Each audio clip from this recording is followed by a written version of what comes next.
All right, Bossman, back on the Bossman show, front of the show. JU Dolphins out of A-Son, my man, Jordan Mincy. Jay Mince, what's up, bro? You talk to you again, my guy. Doing well, doing well. Thank you for having me. No doubt, bro. I can't believe it's been you had in year four, man. So how's it feel for you, man? So you years flew on by, bro, since we first talked when you got the job, man. You know what? It's cool. You're going into year four. Definitely like where our program is going. The type of character and young men we got on our roster.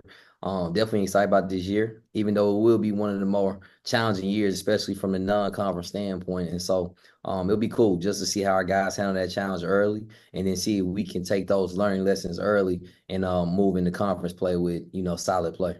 Now, for you, bro, let me ask you something personally. How have you grown since it's your first year to now, man, as a head coach? When you get in that seat, man, you don't really know it until you get in that seat. So for you, what's been your growth process as you've grown as a head coach and all things you have to deal with outside of just basketball? One of the things that I always talk to one of my best friends, Amir Duraim, about is just, a lot of times you think it's X and O's. And my first year it was so much on then not really knowing my roster, not knowing my breakdown. So I was big on, hey, I'm just going to establish this great culture. And so as I kind of moved on in the year two and three, I really thought, hey, what, my X and O's gotta get better. I gotta be able to, execute out timeouts. And so you kind of gravitate away from a thing that truly made you special. And so one of the things that we're trying to do a better job of is, hey, every day is culture, man. Every day you fighting for a culture. Every day you continually learning who you need to be as a coach to implement that type of culture that you want and hold everybody accountable, including your staff and ultimately yourself. And so that's the biggest thing that I've learned. Is like, man, don't ever get too far away from the culture piece. I know it sounds generic, but teams that have unbelievable culture, especially in this NIL market, they the ones who are the most successful, to be honest. It's my relationship building. You know what I'm saying? Like, if you're in a relationship with a young man, they'll build on you. So it's about building a relationship, make them trust and believe in you because a lot of times your can be something bigger than money. It can be trust, belief, having my back will help me out if I'm in a pickle, not just look at me as a number to help him get wins and X's and O's. So, you're right, bro. Like in this market, relationships and who can trust you, who really believes that you believe in them, you really have their back. And in this world we in right now. Absolutely, absolutely, I 100% agree. No doubt, my guy. And man, bro, man, as I see it behind you, I see these words, man. I like them. Energy, effort, intensity, man. Talk about that more about it. It's inspiring me, brother. Yeah. So you know what? One of the things that I do is, certain people that come in, like Shakari Mack, one of the people up there you see, she's like our creative specialist when it comes to like marketing. But I call it, I don't know if I can get the angle right, but at the very top, it's called Wall of I Quotes. see the wall of quotes. We see it. Yeah.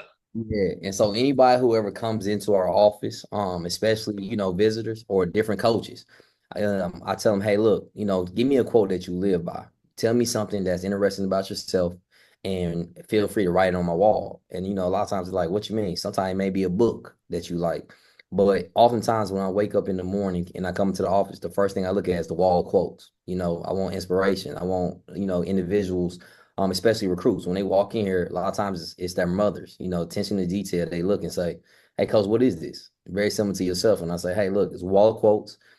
This is what I kind of live by. These are, I want to always continue to learn. And I want people to always invest in me as I invest in them. And so, like I said, I just created this wall of quotes. It's been good for me. One of my best friends, Trent Redden, who's the GM for the Clippers, he has one in his office.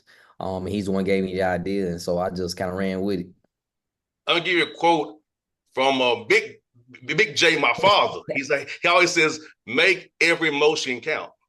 Make every motion count. Trust me, I'm locking that in. If you come to my office, you might be like, hold on, man, make every motion count. And I got your name underneath it. You could be like, oh, okay, man. I Yeah. promise you. I don't take that lightly at all. Yeah, that's from my father, Big J. He always talk to me about it. Make every motion count. Make Make every everything you do motion have a count. purpose. So that's No, what he that's always right, talks man. to me about. So that's why like this morning, bro. I've got to walk in. I'm sending out my emails to get people on the show, and I'm talking to you. So that's how I already had an intentional morning already. 2 mile Yeah, you walk know. in, emailing for guests. Now I'm preparing to talk to you. So I had a morning already, brother. It's Yeah, only 10 yeah, o'clock.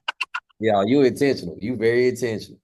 you know, coming off being a game last night too. Now I didn't read the stadium like 11 o'clock now. So, so as intentionality. So my dad put that in me, bro. Like every Uh-huh. promotion count, make everything with a purpose. So my dad drew that in my head as a little 2-year-old dude to I now. know that's right. I know that's right. Make every No motion. doubt, man, bro. Let me ask you this, man. I was hoping you was winning that game in Stetson, man. I saw that run you all made. Beat EKU on the road at their place. Stetson Mhm. coming down to it, could have won that game, man. For you, for that season in on that kind of a high, showing that your guys compete with the highest level in your conference and came 1 point away from getting to the championship game, man. Talk about that. How you guys kept fighting all year long despite the adversity that you all had. Yeah, so the one thing is a lot of times, people who follow us, they'll know. We had a lot of injuries. My second leading scorer broke his hand in non-coms versus UCF last year. He's my leading rebounder, Bryce Workman. He only played 19 games last season. In those games that he played in, if you look at our record, it was significantly different. And then our third leading scorer, he missed 9 league games, Marcus Knobloch, and so when teams saw us, we had finally got healthy. We had an opportunity to practice for like 2 or 3 weeks together as a whole. And, we kind of crept in by the grace of God. A missed free throw from North Florida versus Austin Peay allowed for us to slide in at that 10 seed. And so, we just want an opportunity. And I kept telling our guys, man, if they give us opportunity, we're going to have enough confidence that we're going to run through it. And so, majority of the time when we get into that conference tournament, our guys are going to be through the roof. First season we got to the championship game. Last year, semifinals, and going down to the last 2 minutes of that game, I just felt like, yo, we're gonna be back in that championship game again. I promise you. And I just kept trying to tell our guys. And so two of our better defenders fouled out, down the stretch. And all credit to Stetson. They did an unbelievable job staying with the game plan, making hard plays down the stretch, offensive rebounds, key threes, free throws. And so, man, they came down, they hit a shot, man, that made an unbelievable game. I was so proud of our guys to be in that game. And I just love, like, as a coach, man, you love to be in them situations. And it's like, who gonna out execute, who gonna out tough, what is he gonna come down to? And so just to be a part of that game and to be able to kind of reference that going forward into this season allows for our guys to have a certain type of hunger. We're not satisfied. We definitely want to win it all, but we understand also that, we're gonna have some adversity. Things are gonna hit, but if we stay the course, then things will work in our way. And so that's what last year's testimony kind of goes into teaching these guys daily here. No doubt, man. And for you, talk about your format, man. A-Sun, man. It's cool that you play on campus sites, a little different environment than a neutral site. So talk about the uniqueness of A-Sun, how you all playing on in campus sites, man, and how it makes the games a little more exciting, get the extra little feel to it that it would have been a tournament game. Yeah, yeah, yeah. So it is exciting and it's also difficult. So if you don't do a great job, like we didn't do due to injuries of taking care of your record during the course of the season. For instance, Amir did a great job his last year prior to going to South Florida at Kennesaw. He got all home games in the conference tournament, and so it's a huge advantage to the team that plays really, really well. And kudos to the league for doing that. Rewarding guys who are winning in programs that are winning at a high level. But at the same time, it can be extremely difficult for a team that's dealt with some adversity like ourselves. Every game was on the road, and literally we're playing Kennesaw, neutral site. First round, second round, you EKU #1 seed, and it's a packed gym, crazy environment. Our guys make hard plays, comes down to a free throw line block out, we win the game. And then you go to Stetson. And I just felt like at Stetson was more so a neutral site game because it's being so close to campus.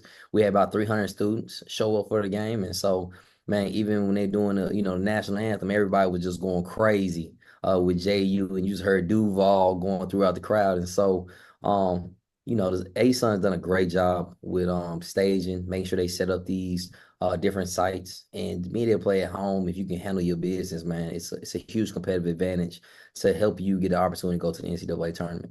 No doubt, man. If you similar, Jordan, how much do you all mix in team stuff versus trying to get guys better individually, man? I know it's a difficult balances now with the NIL transfer portal about what having pretty much do teams every year. How do you balance getting in guys, figuring out what they can do versus getting some team contests in, so not so much you have to crash course in now during the fall here right before November starts?